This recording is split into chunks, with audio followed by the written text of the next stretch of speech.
We're going to clip this one on here too. I'll give you the fat one. That's a special one. Oh, I get two. See, I put one on the side, one for TikTok and one for. All right. That's the clip.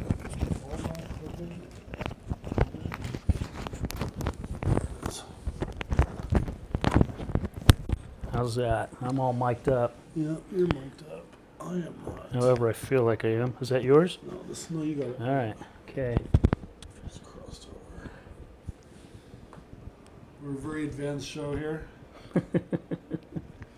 That's why I do mine on just Zoom. Well, I like doing it live. Oh, I love doing my live. Out, When yeah. I had my studio, I really enjoyed doing it live. Yeah. I like doing it live.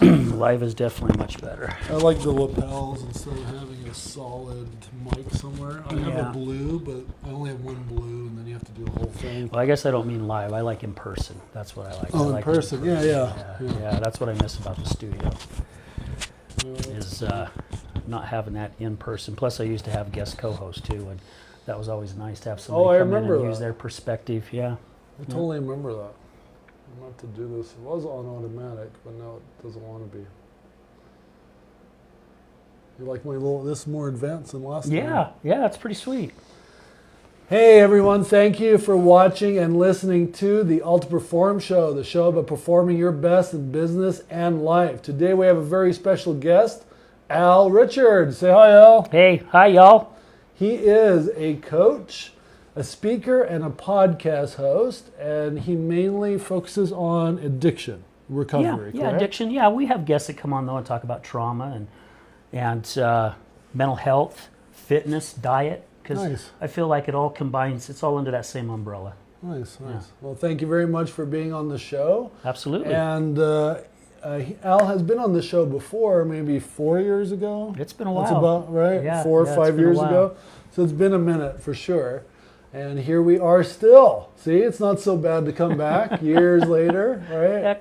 Heck no, I have a little more gray. Yeah, we all do. Yeah. So tell us a little bit about your past and why you do what you do. All right. Well, I won't go all the way back to the beginning, of course, but I had a 24-year career in manufacturing, and pretty stressful job. I did some traveling, spent 3 years in Bowling Green, Kentucky, came back to Salt Lake, and had a lot of responsibility put on me, and met my past wife actually there, and the stress was so much that I had dabbled in drugs and alcohol as a kid, right? Like a lot of us do, and I had done cocaine and mushrooms and hash and smoked a lot of pot and different things like that, but it was something that was just kind of like a hit and miss type of thing. And then one day... Can you tell people what hash is? Gosh, I don't even remember what people don't know. Hashish is. Yeah, I forgot to tell you. It's like a green. I remember my rules. I forgot to tell you. Not rules, but things I'll do. I'll ask you stuff I probably know might know the answer to. I know the answer, but not everyone will. So I ask. I might interrupt you to get to something. Okay.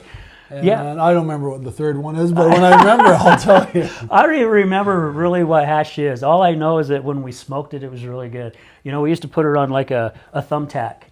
And would put it on a flat, like a cutting board, and then would light it, and then it would burn, and then you'd put a glass over it, and the glass would put it out, and it would smoke. It's like and then a cake of something. It's like very condensed. Yeah, it's really condensed. You can shape it. I think the weed nowadays is probably as strong as what that was. From what I understand, I think so. Not like I know anything about that. Yeah, I was going to say, how do you know? Oh, I didn't know. I had to ask you. Yeah, hell, I don't even know anymore. Yeah. Anyway, but it was just something like that, and this gal that I was married to actually before I met my past wife, she got invited to a party, and she goes, "Hey, you want to go?" And I'm like, "Yeah, let's go." And so we go to this party, and I meet this guy, and he comes up to me and he's like, "Hey, you party?" And he's doing one of these, and I says, "Yeah, I party. I'm here at this party." He's no, like, do you party? Okay, but he goes, "Do you party?" And I went, "Oh. Gosh, man, it's been a long time." Yeah, heck yeah. He says, "All right, follow me." And what I didn't know, he was actually a drug dealer. So I had no clue, but he's doing his job, right? And he's making sales. So we go back and we go in this little room. He's making really good sales. Yeah, no, and funny. So I do this line, And it was just like the first time I had done it years ago. I was like, oh my gosh, I'm in freaking heaven. And started drinking, started meeting other people, started having a good time. And every once in a while, I'd grab me again, would go back and would do another one. And by the end of the night, I realized I had not thought of work once. For the first time, I had a weekend where my brain wasn't focused on work. We talked a little bit before the show. Yeah, you didn't mention that. I can understand that. Yeah. That's how I feel like when I get to the point like just to go out with my friends or a date or someone I'm in love with or dating or something, and that first sip of alcohol hits my lips, I'm like, I can relax now. You know? I can say what I want with confidence. That's why they call it liquid courage. Yeah, right? yeah, exactly. Yeah. I used to try to train myself. Okay, I feel drunk now, and I can do these things. I used to like memorize. Okay, memorize this feeling and do it when you're sober. You know, but there's a lot I don't do now, so that I don't not do. So I don't know if I've mastered that or not. You know, I do it anyway, kind of thing. Yeah, yeah, yeah. Mine was, gosh, it was just crazy, and I guess a couple of weeks went by, and I asked my wife if she had this guy's number, and she goes, "Well, actually," I guess a couple of weeks went by, and I asked my wife if she had this guy's number, and she goes, "Well, actually."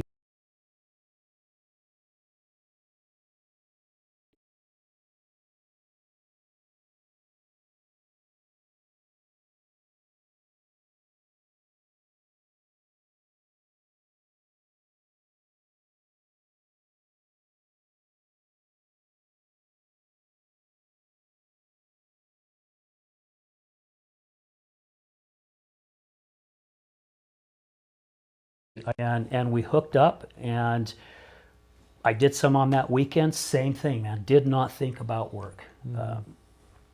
Had a really good time over the weekend, and it just something that it just kept me going. What was work? You haven't mentioned what. Well, I worked 24 years in manufacturing, so I was over in the maintenance department. Yeah, because I met you at CEO Space or something too. Something like that. Yeah, but I wasn't there at that time. I had already lost my job. But you mentioned it. Yeah, you mentioned it. Yeah. Yeah, so like I said, had a lot of projects going on, had 43 employees underneath me, had a lot of stress. Well, one thing I wanted to say is that, so in a way, you know, we're romanticizing about the drugs, right? So that we're not like, you know, allowing people to be addicted. You're not doing that anymore, so what was the switch? Like, why was it like romantic fun, you shut off work, but in the end, it cost you work. Yeah. Does that make sense? No, it did. You know, I did it for 8 years, every weekend, every Friday and Saturday. Didn't touch it during the week. Every Friday, man, I was on the phone, meet my guy, hook it up, party all weekend. And hadn't been drug tested in 15 years. Walked into work one day, about halfway through work, I got a call from my manager and says, "Hey, you got to go across the street. You got called up for a UA." I'm like, oh, shit. Holy cow, there's no way I'm not going to pass, you know. And I had let myself go. I weighed 198 pounds, you know, had a belly and a double chin. And so did they know, you think, and that's why they I don't know. I don't think they knew, you know, because, I mean, during the week, I mean, gosh, I always got really good evaluations. I did my job, and the way I looked at it, I did my job very, very well. And according to my evaluations, I did my job very, very well. But it cost you your health? Well, it did cost me my health because I was partying every weekend, right? I just got to where I didn't have the ambition to work out and stay physical fit like I had pretty much all my life. And anyway, I made up some kind of excuse, went home, started calling people and like, "Hey man, I got called up for a UA, I got to take it tomorrow, how can I get rid of this?" Man, I was drinking cranberry juice, pickle juice, shitload of water. I was doing, if they would have told me to drink piss, I would have drank piss, you know, just to try to clean myself. Not your own. Not my own, all right, not my own. So anyway, you know, I go in the next day, I do my urine test, I don't hear anything for 2 weeks. And I think, my gosh, I beat it.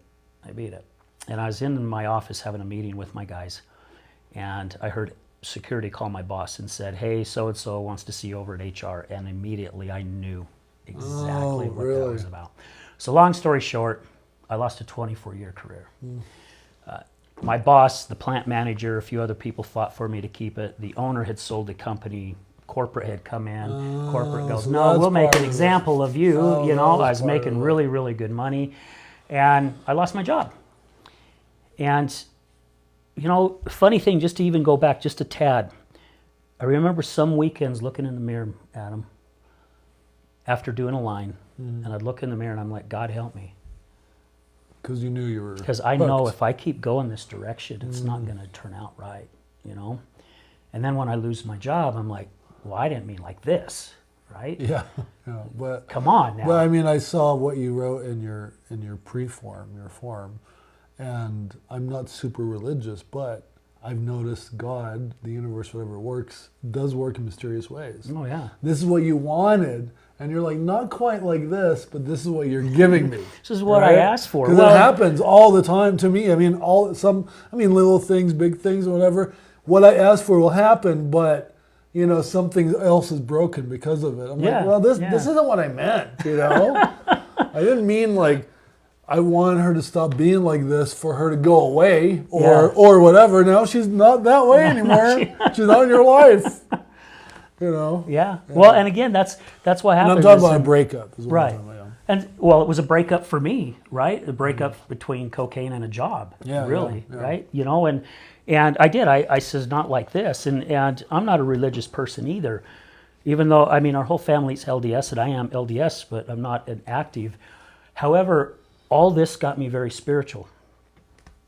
And a couple of weeks after I'd lost my job, somebody called me up and just said, "Hey, I just want you to know that you were known as a liar and a manipulator around the shop." And I'm like, "Yeah, you're so full of shit, bullshit." You know, my ego was up here. Being a liar and a manipulator, you do whatever you can to get what you want. My job was to control my life, and I was going to control my life however I had to control. Whether I had to lie to you, get in your face, throw a fit, go around you, go through you, it did not matter. I was going to get what Al wanted. And I started thinking about it. And finally one day it just hit me and I went, holy crap, they're right. That's exactly who I am. I really didn't know which direction to go. And the only thing I could think of, Adam, was to get back into fitness. That's all so I did. I started getting back into fitness, and it started getting me on that journey. And then as I was digging myself out of my pit, my past wife started digging hers. And she started drinking like crazy and ended up within about a year or so being a full-blown alcoholic. And it wasn't really my past to say for me. But if you don't mind, because we talked about this a little bit beforehand, what do you mean by a full-blown alcoholic? What does that look like? Full-blown alcoholic, what's the daily? Hiding the alcohol. Drinking every day? Drinking every single day. I had a friend that when I had a shoulder surgery brought me over a very, very expensive bottle of brandy. Very expensive bottle of brandy. I was saving it for a special time. And even though I stopped doing the cocaine, I thought one day I'm going to have me a little drink. And the bottle was open. I'm like, what the hell? It looked like it was still full. Poured me a drink. Well, most of it was water. So she was tapping into that and then putting water in. So as it sat up on the fridge, it still looked like it was full, right? And it was kind of in a dark bottle. I did that in high school once with my dad's bottle of cognac. Yeah. My dad's like, what, you don't think I can tell? Yeah, right. We were like, no. We didn't know. Yeah, we were stupid. How the hell are we supposed Inexperienced, to know? Yeah.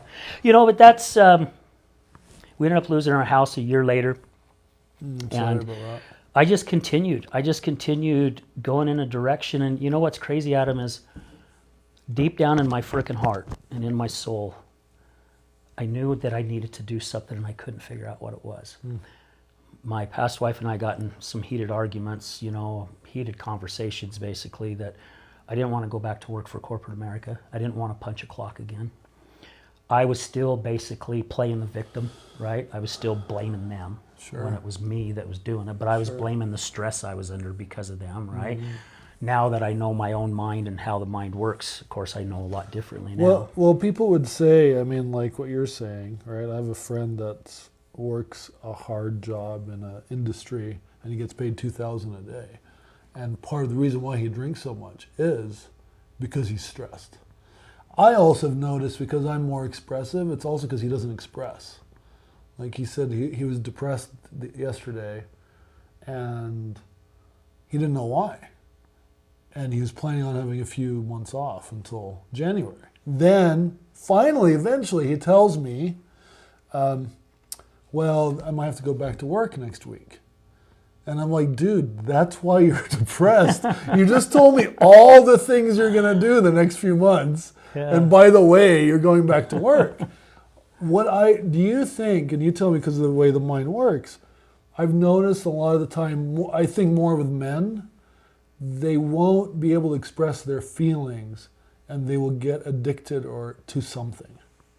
Is that what goes on, you think? Well, especially, yeah, for men it's really hard. And I feel like that's why the suicide rate has gone up for men between ages 18 to 55. Mm. You know, I was brought up the old-fashioned way is you don't complain, you don't bitch, you don't cry, you just pull up your big boy pants and you just frickin' move on, right? Exactly. So what do we do? Sometimes it is. Yeah. We suppress our feelings. You have to survive as a man. Well, dealing with other men. So I think. So we think, Yeah. but it's not, because that's what I used to do too, right? Mm. It's our egos, right? We can't the be ego is a big crying, factor for right? sure. Yeah. You know, if a man cries, you're looked at as weak. Yeah, what's wrong with you?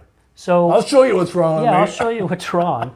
You know, so yeah, I have a feeling, you know, and I'm pretty sure I'm right, but it's because we suppress all our feelings. And what I've learned about the brain too is in my training is we have these stressful moments and they're moving up like on a chart, right, in a graph, and then we suppress them, and then we're okay. But what we're not realizing is in our strands in our brain, you know, the ones that you've seen like on TV or in graphics, that the little twisting, the ones that twist, right? Sure. You got the twist. Well, what that does is it starts twisting more and more and more. So it's putting a lot of strain on it. So then we have another stressful time in our life, and then we start jumping up on the graph again, and it starts putting more stress. There's a time when it finally has to snap, right? Whether we go to drugs, alcohol, porn, gambling, shopping, eating, work, whatever it may be. We do whatever we can to hold those feelings back. When we can finally get to the point and say, you know what, I really don't give a shit what anybody else thinks. Yeah, I know. Because this is my life. I'm kind of in that spot now where this is how it is, this is how I am, I'm eccentric. I'm eccentric. I got a couple cars in the back I'm working on. I do podcasts. I have the other house next door I do Airbnb out of now. I'm eccentric, but this is how it is. Mm-hmm. Like it, get on board with it, and I'll support them too, though. And I'll support them too. Yeah. You know, and I'm talking about dating or friendships. This is how it is. You don't like it, don't bring your snotty nose around me. You know. Well, one thing that I've It's taken a while to get there. Oh, it does. Well, it's a lifetime journey, right? I like to say, even in my show quite a bit, there is no finish line when it comes to bettering yourself. It's constant. I'm constantly looking for ways to better myself. You know, it's like some people are like, well, you're looking for perfection. No, I'm not looking for perfection, because perfection means that I cannot continue to grow. That means my growth has stopped, right? If I've perfected something, I can no longer get better. You look at a lot of the great athletes out there like Tiger Woods, Michael Jordan, you know, those guys, they were constantly working on their skills because they knew that there was better ways to get better. There was no such thing as perfection. Yeah. You know, so that's how I see it as well. You know, and then I've had to get rid of certain people in my life, and I have a very tight bubble. There's so many people that are allowed inside my bubble, and I have people that are just on the outside. You and I talked about it a little bit before the show. There are some that are just outside the bubble that are still fairly close, but there are some also where I floated my bubble a little further away. Right? Doesn't mean I don't love them. Doesn't mean I still don't care about them.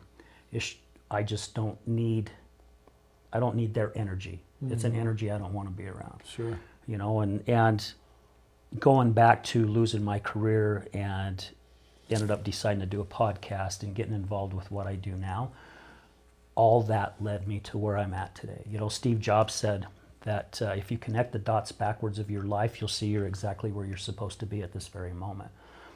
And I had a guest say that to me when I had my studio on one of my shows. And I was pondering that on the way home, and I'm like, connect the dots backwards, connect the dots backwards. So I started really thinking about my life for a couple weeks and going as back as I possibly could remember. And just goosebumps even right now. I was like, oh my frickin' hell. He was right. I'm exactly where I'm supposed to be in my life right now. And all that had happened. It was devastating. It was a shocker, right? Especially when I had to tell my wife why I lost my job, because I hid it from her for the whole 3 years we dated. You know, to be able you went to work? Huh? You went to work for 3 years? No, I was snorting cocaine every weekend while I was dating her. The first 3 years we were together. I hid it. Oh, okay. Yeah. You know, so I had to put my tail between my legs and finally come clean. And she stood by me, and that's why I stood by her during her addiction. Oh, you know? I see. Okay. So 9 years of it. It was a long time. But again, it's made me who I am today. I would not be the person, Adam, that I am today if it wasn't for me losing that 24-year career back in 2009. No way. And I wouldn't have the friends that I have today. I mean, I have some of the most amazing freaking people in my life. It's just amazing, you know, and talking about how guys are supposed to pull up their big boy pants, you know. I get teary-eyed and I get emotional even on my show, even when I do my public speaking. I remember once I did my first public speaking gig and I was crying and I get off stage and a couple of my friends come up to me, lady friends, and they're like, "Oh my gosh, Al, you had us all crying." I'm like, "Yeah, I shouldn't have cried," right? I used the should word, I shouldn't have cried. And they're like, "Oh, hell no, man, that's what made it real." You know, and then my wife comes and sees me and I speak once and I'm up there and I'm crying and I'm listening thinking, okay, my friends told me, don't worry about it, just let it go. And what really fixed me of it is my wife goes, "I just want you to know, I think you're sexy when you cry." It's like, hell, that did it. That's funny. That's all you need to do. You know, that's right? all I need to do. Yeah. So I still use that sometimes in my public talks. I'm like, guys, if you're afraid to talk or afraid to cry, no, man, you might want to do it because whoever your partner is, they may think you're sexy for doing it. They might, but sometimes they don't, too. Well, it just depends on who both they are, though, right? Yeah, it's both sides to it, honestly. Yeah. And if they don't, I don't know. Maybe are you right with the right person or not? Yeah, but yes, there is that. But sometimes it's hard to just, I mean, I don't want to get down the road, but I worry that sometimes we're too disposable. You obviously are not because you hung on to your ex-wife. Yeah, we were together for so long. 18 years. Yeah, 18 years. Do you want to talk about her passing at all? You know, it was just something that was really hard. You know, it was just this past April. Almost 4 weeks to the day that I lost my leg. You know, it's hard to tell on camera, but I had a below-the-knee amputation on March 7th. And on April 8th, I got a phone call from the Sandy City Police, said that they had found her deceased. And that one was pretty hard. Yeah. I still don't know the reason behind it. I still don't know what the autopsy came out. But that was hard. You know, we were divorced and we were separated. She was living on the streets. Matter of fact, she was living in the road home when she passed, and it's just hard. It's just really hard, you know, and it drives me even more to be in the arena that I'm in with addiction and you know, the public talking and resilience, losing a leg. I mean, basically that just kind of added to it. What happened with your leg? I mean, I saw the Facebook post. Well, I'm in Facebook jail, by the way. Yeah, okay. That's why you haven't seen me pop up, and you saw that new account, and I'm like, I don't know why. They won't tell you. Yeah. But I saw your posts, and I'd like them and such, but what happened with your leg? It was something that I'm really not able to talk about. Okay. You know, for certain reasons. Sure. But I get asked all the time, "You diabetic?" No, I'm not diabetic. I didn't lose my leg because I thought that too. No. No, a lot of times I joke with fine. people. Yeah. See, I've told people I got my leg caught in an elevator. I told somebody once that I got hit by a shark out at the Great Salt Lake when I was out there wakeboarding. Some people will believe it. Some people have. It's like, I didn't know we had sharks out there. No, we don't have sharks. We have brine shrimp. Yeah. Yeah. Anyways, you know, it was just something that I wasn't expecting. You know, it was a shocker, and if it wasn't for my training and what I've learned in that, man, that could have set me over the edge too. For sure. You know, when the doctor first said, "You may have just lost your leg," first thought that came in my head is, man, as soon as I get home, I'm going to make some phone calls, see if I can find some cocaine. Because I don't want to hear this. And then I thought, wait a minute. I've worked too damn hard to get to where I'm at. Okay, that's not the direction we want to go. Yeah. You know. Huh. So I just looked at it as How another long way. has it been since you've done it? I can't tell you. The cocaine? Mm. Matter of fact, and the reason why, Adam, when you asked that, so I had a guest on my show ask me when my birthday was, when my sobriety date was. I'm like, I don't know. Mm-hmm. Like, what do you mean you don't know? I'm like, I don't know, because it's a part of my life that was in my past. Other people celebrate it. Good for them. I'm happy for them, and they deserve it, right, to celebrate it. I'm one that doesn't want to celebrate it. I'm one that says, this was in my past. I really don't give a shit about it anymore. I get this that. is where I'm at in my I life actually now. I do that with a lot of things too. So a lot of people don't understand it. Yeah, they it's don't just understand it. It works for me. Yeah, for me, what I noticed, I did a lot of landmark education, you know that, courses. And I noticed sometimes people they'd talk about their story, and they'd go, my story is this. But I noticed the more they told their story, the more they were anchored to that behavior, instead of just letting it go and going something new, instead of going, well, my story is this, that's why I did that. I'm like, screw the excuse, just do something else, you know? Yeah. So I kind of learned to let some of that stuff go, not remember certain dates of certain things, and just kind of be like, I don't know when it is. Yeah, I don't want to know when it is. It was a part of my life that's no longer a part of my life, you know? So I don't want to keep it there by going, and again, this is just for me, right? I'm not knocking anybody that celebrates their sobriety day at all, period, because it's their journey, not my journey. Exactly. For me, it's just like, I don't want to celebrate something that basically I allowed in my life to really mess up my life. You know, I lost a 24-year career because of it. You know, it happened for a reason. Everything happened for a reason, the way I see it. You know, some people don't believe that, but I do. I believe that when you do believe in a higher power, which I always have, I don't go to church every Sunday. Matter of fact, I can't even tell you the last time I even went to church. But knowing that I have that connection, you know, I don't have to go to church every Sunday to feel my connection with God. My connection with God is every single day. Sure. You know, and that's just where it is for me, and that's what helps me, and that's the direction I like to continue to go. And I just want to be a better man, a better person, a better father, a better grandpa, you know, or papa as my grandkids call me, and hopefully a better partner with somebody someday, and, you know, just to continue to be better. Yeah, spread great. More love. So tell us a little bit about resilience. What do you mean by resilience? Well, you know, it was something I never even thought that I had in my life, to be honest with you, Adam. I've gone back. Apparently I had resilience when I lost a 24-year career, started on this new journey. When I lost my leg, that one was a big one. You know, I went through a lot of pain for quite a few months, and I don't know, I told myself, gosh, at first, when I first heard the doctor say, you may have just lost your leg, the first thoughts that came through my head, other than the cocaine part, was, I'm not ever going to hike again. I'm not ever going to drive my truck again. I'm not ever going to kick the soccer ball with my grandkids again. You know, all these I'm not going to be able, or can't, start popping through my head.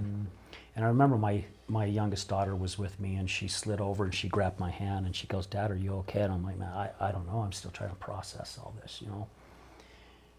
And it was still another month before I lost my leg from there. But I remember praying, and I remember telling myself, doing that positive thinking, right? Setting out positive vibes in the universe. I'm not going to lose my leg. I'm not going to lose my leg. My spirits, who I call my Holy Spirit, kept all that I kept hearing was, prepare yourself, prepare yourself, prepare yourself. Not that, oh, you're not. Everything's going to be fine. It's just prepare yourself.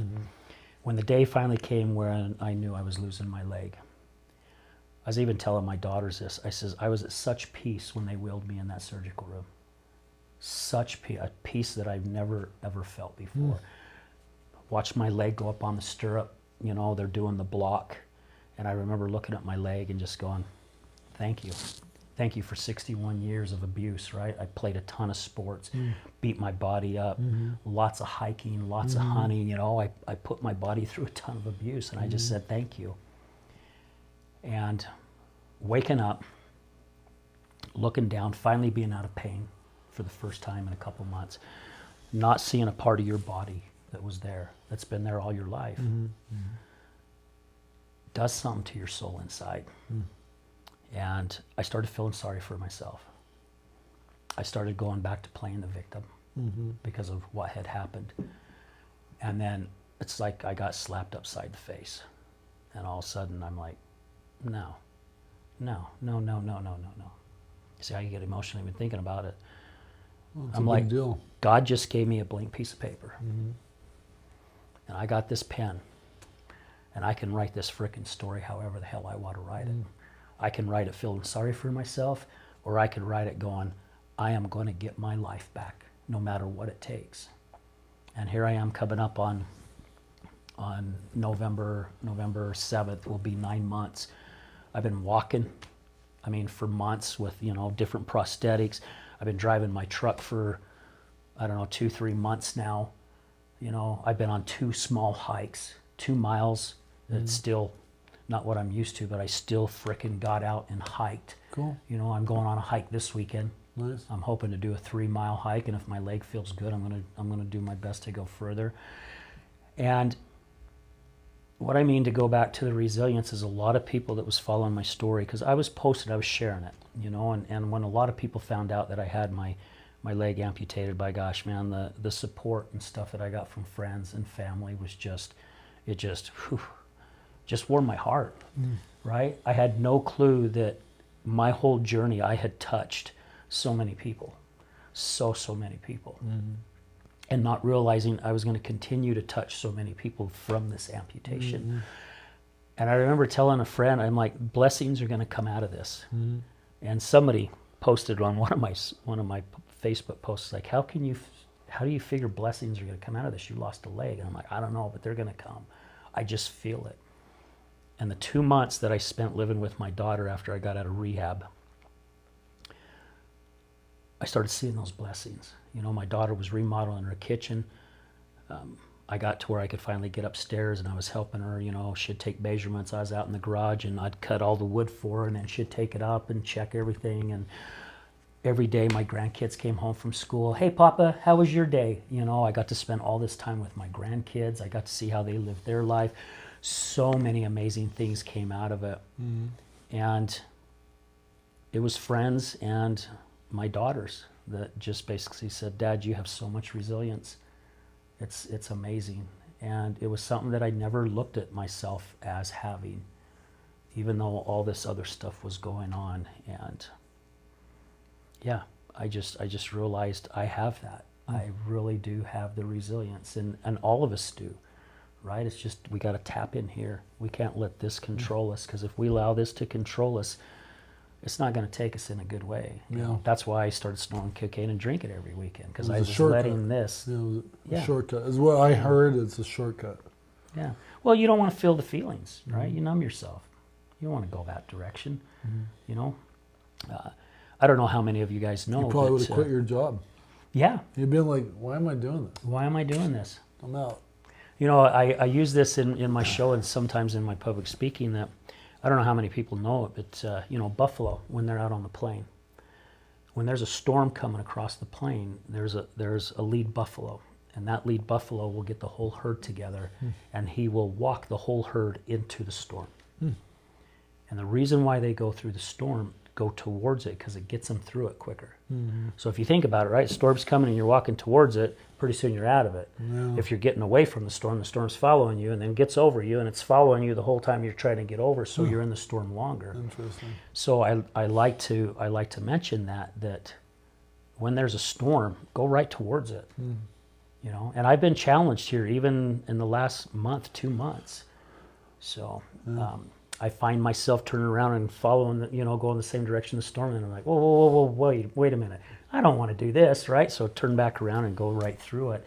And it's amazing how quick you get through it. That's great. Let's end on that. That's brilliant. Okay. If people want to get a hold of you, how should they do that?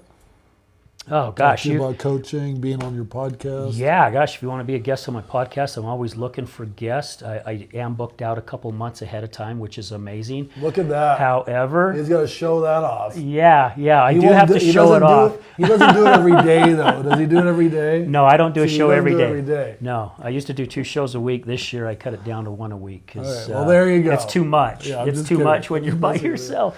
You know, hey, just reach out to me. You saw what I had to do. Yeah, right? I know. My gosh, you were sweating. You had to set up all this stuff. You got a cool little PowerPoint. You do have a little. I love the TV part. The pictures that pop up. To do that. Yeah. You know, if you want to get a hold of me, you can email me at mralrichards@gmail.com. You can find me under Al Richards on Facebook. You can find me under The Other Side of Addiction on Facebook. I don't know what my Instagram is, even though I post stuff on there. I think it's like Al/Richards or Al Connects, something like that. You'll find them. Yeah, I'll leave just links on these posts. You can also thank you very much for being on the show. Absolutely. Thank you, folks, for watching and listening to the UltraPerform show, the show about performing your best in business and life. Our next show scheduled is Monday with George. He'll be talking about legal aid and having an attorney on your side. And it'll be a live StreamYard. You ever use StreamYard? I know that guy. I know George. George. I can't remember how to pronounce his last name. Wilkinson. Yeah, George That's Wilkinson. what I thought. Well, as soon as I said it, I knew it. Wilkinson. He'll be on Monday. And you know how to get a hold of Al. And what the name of his show is The Other Side of Addiction on Spotify and everything else? You won't find it on Spotify. You can find it on Apple Pod, YouTube, Facebook. There you go. We're still working on Spotify. Sure. And you can find this show on Spotify. Maybe you're watching and listening it on here, and all the others, and then all the other social medias. Thank you, folks. See you later. Need a remote control, Adam. Yeah, well.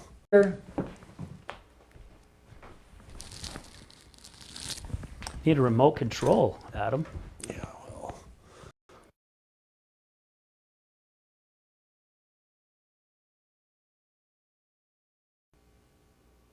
Stop texting me, people.